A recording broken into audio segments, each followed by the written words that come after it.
nyama kalyen wonnobe do henne be fof e galle e woni jaari ilo ko ben tan gonno to makko to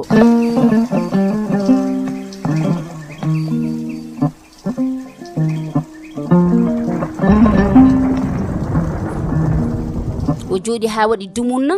ni woni o noddi jaari ila o wi mo de hankanti de baade mi boyi do hen minne ne bari yidi yaade mi jiwtiya galle o wi mo mbere ala jogi jom suudu o wi aha mbodo woppuno jom suudu o wi ande a halnanimi minnene mi namda kono an a halnanimi ala woppi galle o wi aha mi halnanimi mbodo woppi galle kono ganda mbodo woppi galle mbodo woppi sukabam joni baade mi boyi do hen no alay sago mi yaha minnene mi ƴewya galle o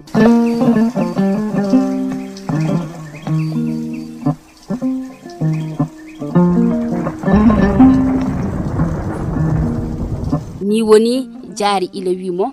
a so tawi a jabini kam de a yahra sabu min wona debbo nawlirteedo o wi non ko alay sago mi yaha nde wonno ko jom suudam nde jahami do ko don goppumomi joni non alay sago annene tinnuda goppa kam mi yaha mi yiya jom suudam mi yiya besngam o wi mo ala mi wona debbo nawlirteedo so tawi a jabi ko mbimi ko jododa ko an jeyi jawdi ndi so tawi a jabani ko mbimi ko a felliti yaade no gardunoda ko non kotirta min non haydar umura ko do hen ene rawe ma ala fayi e galle ma a joroto do hen kay den ko jogiden ko an e min e besngam a jabani jodade a ittata do haydara no gardunoda ko non kotirta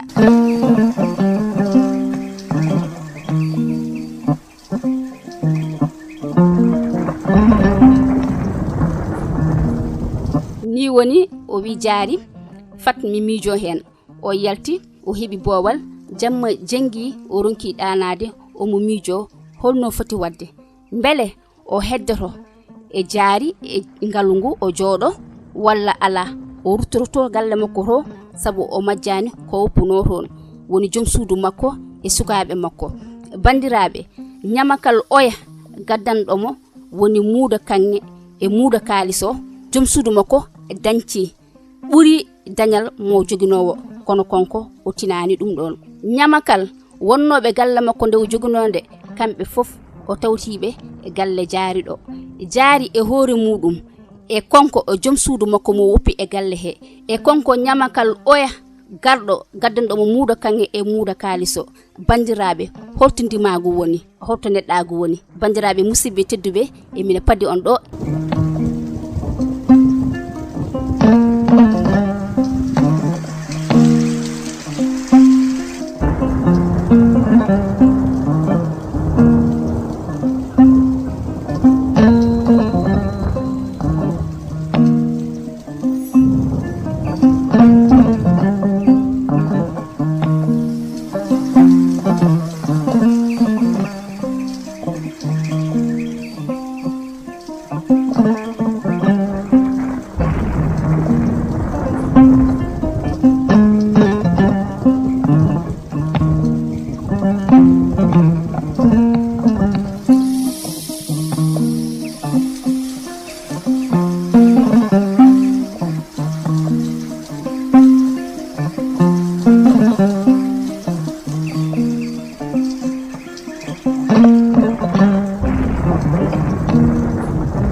tawi odon jide andude pade min e épisode goddo